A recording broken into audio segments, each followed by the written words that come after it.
Oh, goodness. Hold on 1 second. It's okay. Recording still? Okay, good.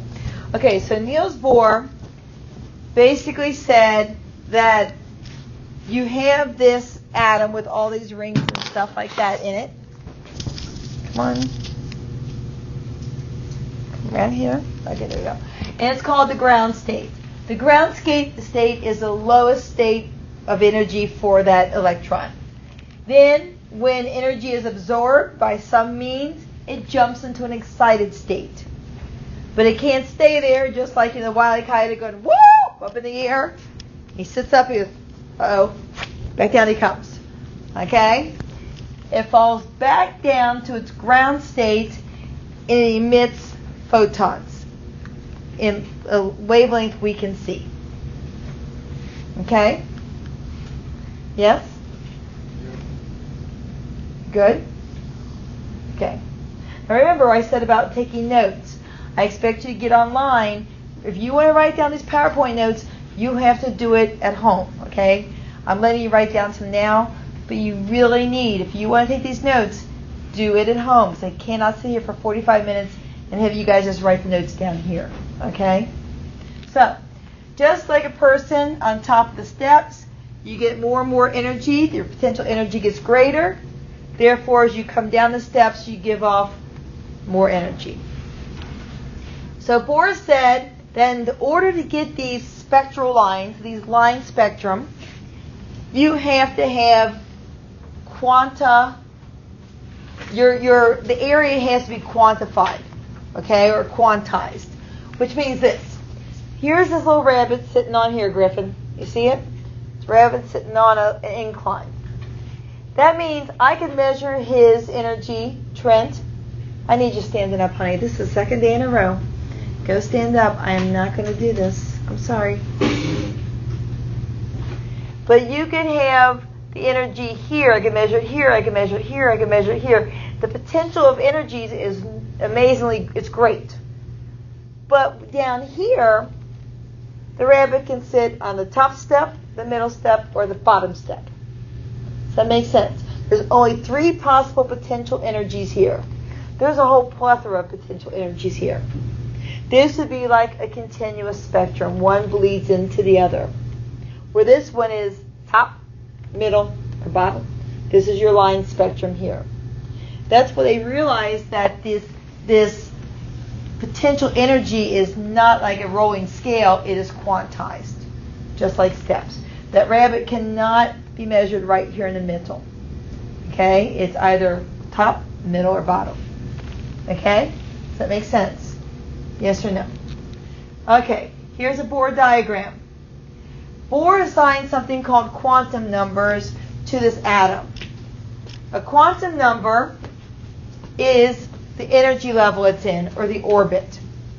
So the quantum number is the energy level or the orbit it is in. Okay? I should be taking some notes. Okay? At least writing something down. The first orbit is closest to the nucleus. The second orbit is one step up. And then so on and so on and so on. So the first energy level has at least amount of energy. And for this one, the 7th energy level has the greatest amount of energy. Does that make sense? And we call these things quantum numbers. Yes? Good? Okay.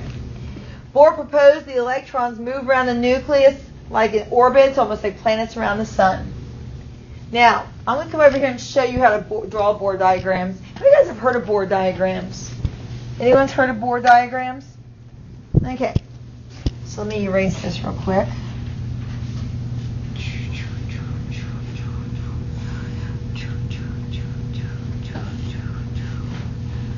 Okay, my little theater there. Okay, so let's say I have the atom fluorine 19(9). Okay? How many protons are in this atom? 9. So I draw my nucleus with 9 protons. How many electrons are in a neutral atom of fluorine? 9. Okay, 9. Now why would you say none? How many electrons? If it's neutral, if I've got 9 protons, that's positives. To make it neutral, don't I have to have 9 negatives? Right? So I need 9 electrons. Well, this is the way Bohr sets them up. In the first energy level, and I just draw mine quarter. I can't draw circles, so I just do it this way. You get 2 electrons in the first energy level. You can have up to 8 electrons in the second energy level. But do I need 8 electrons? How many do I need? 7. So this is my Bohr diagram for fluorine. If you look at it over here, it's like a theater. Here's my nucleus at the top. And if I have 9 people, 9 protons that need to be seated, right? Or 9 electrons. But your teachers always tell you, go down, fill up the row before you go to the next row.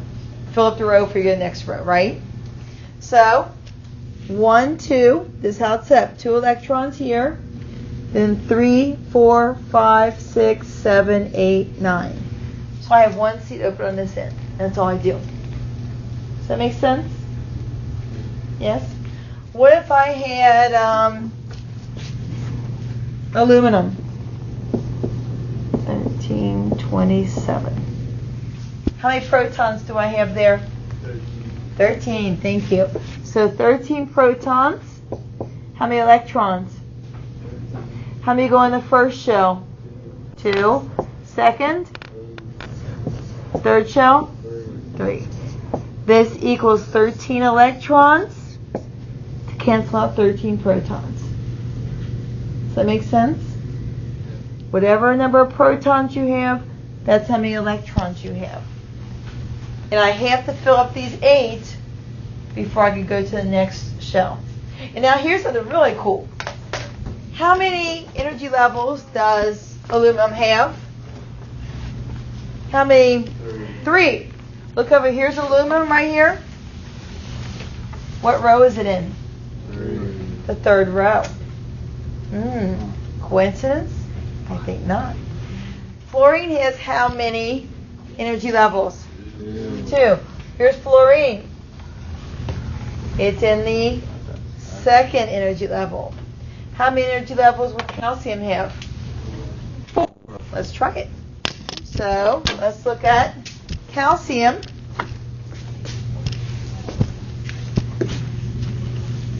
So calcium has how many protons? 20 protons. How many electrons? 20. So how many in the first shell? 2. Second shell? 8. Third shell? 8. I should hear more people. Fourth shell? 2. 20 electrons? 20 protons. These are Bohr diagrams. There's only one problem. They don't work. They only work up to element 20. After element 20, you cannot draw Bohr diagrams for atoms. Yeah. Bohr did not know about the different orbitals that they found in the wave mechanical model. Without Bohr's understanding, we never would have figured out the wave mechanical model. He opened the door to our knowledge. But then when they started diving deeper into the whole thing, they realized it went beyond Bohr's understanding. And it went beyond what Bohr thought the atom was. And that's what we're going to get into on Thursday. Okay? So let's see what we have here. What comes next? We have to pick these guys. Come on. So if you want to see how it's put together, you can watch it on this thing. You go through all this. The energy levels, if you look at them, notice the gap between 1 and 2 gets a little smaller between 2 and 3, a little smaller between 3 and 4. The depths are not consecutive. They're not equal. I mean, they get smaller and smaller and smaller as they go out. This is what Bohr thought the atom looked like. This is what our atom really looks like. So he just didn't understand this wave function of the electrons. He thought they just orbited. So this is what we're going to start on. Yes? How do we look at atoms? We don't look at atoms, we look at atoms, how they are affected by other things. X-rays are one way. We watch what X-rays do with atoms.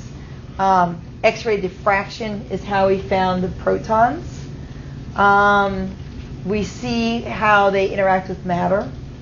We kind of it's all by looking at them through something else. So, like, are we 100% sure that's what? No, absolutely not. No.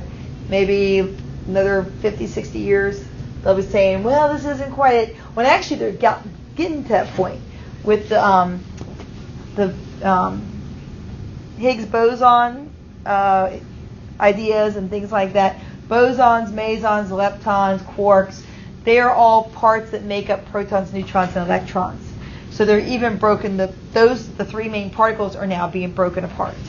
So I have no doubt in my mind, hopefully by the time I retire, please by the time I retire, something else comes out. Because it's changing very quickly right now. Okay? So, and we'll look at this. Let's see, make sure. Okay. How about that? We'll stop right there for today.